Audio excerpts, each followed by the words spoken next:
Hello everyone, my name is Corey and this is my first time ever doing a watercolor painting video.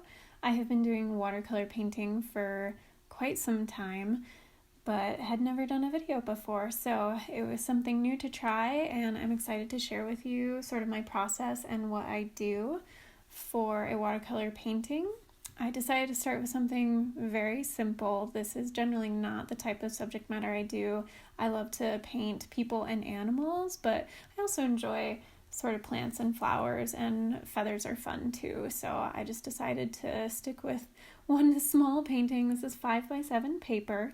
You are going to want a decent weight paper. 140-pound minimum is probably best. Ideally the 300-pound watercolor paper, but I know that can get really pricey. So this one is 140-pound paper that has been pre-stretched, and pre-stretching is basically just a sort of pre-wetting process that helps prevent the paper from buckling as much while you're actually painting. So I pre-stretched it, and then I always begin with a very light pencil sketch of the object I'm going to paint.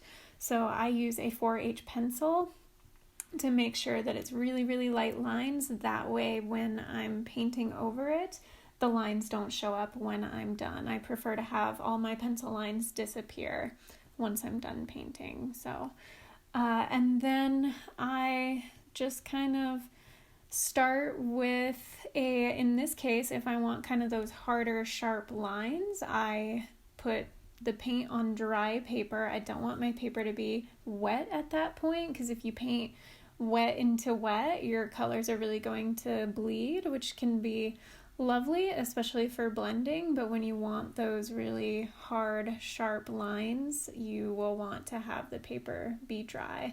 And then, of course, as I'm painting those colors that blend in together, of course, I'm painting those while they're wet, so that is using a bit of the wet into wet technique.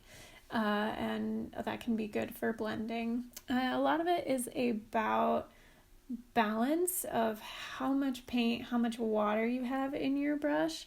So I find that a lot of the time I have to blot my brush a lot because I'll either have too much water or I'll have a little more thick paint on there than I want. So I use old cut up pieces of t-shirt. I try to make sustainable choices where I can, rather than using a bunch of paper towels that will just get thrown away. So I just blot my brush a lot on these old pieces of t-shirt, and they're great because you can just throw them in the laundry and you reuse them until they are basically dead. So yeah, just filling in the details. I'm using a fairly small round tip brush for this painting, and that is the only brush I used.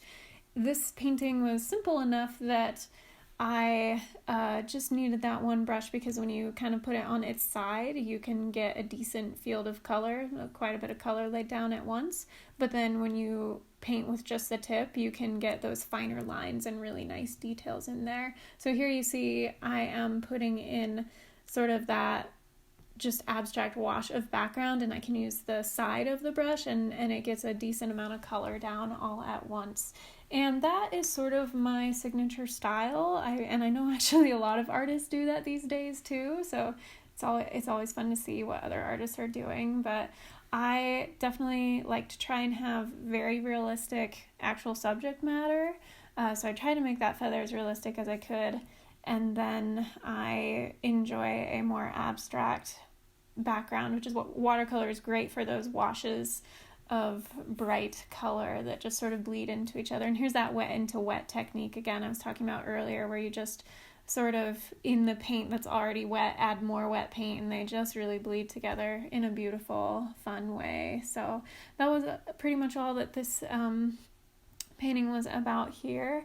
And then when you have a lot of paint and water on your page at once, if you just gently blow on it, which is what I did in the upper right corner and to the left, you have this really lovely sort of paint splatter that happens. And then I also enjoy sort of flicking the paint to create that dotted effect.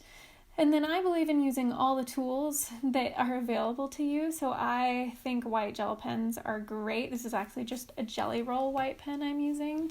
You can go back in to fill in some details. If you lost some white that you need, you can build that back up. So I did that a little bit with the feathers at the bottom, and then just added some fun lines. And that is that. Thanks for watching. If you enjoyed this video, please hit the like button and subscribe. I'm hoping to continue creating more regular content here. So thanks for joining me, and I'll see you next time.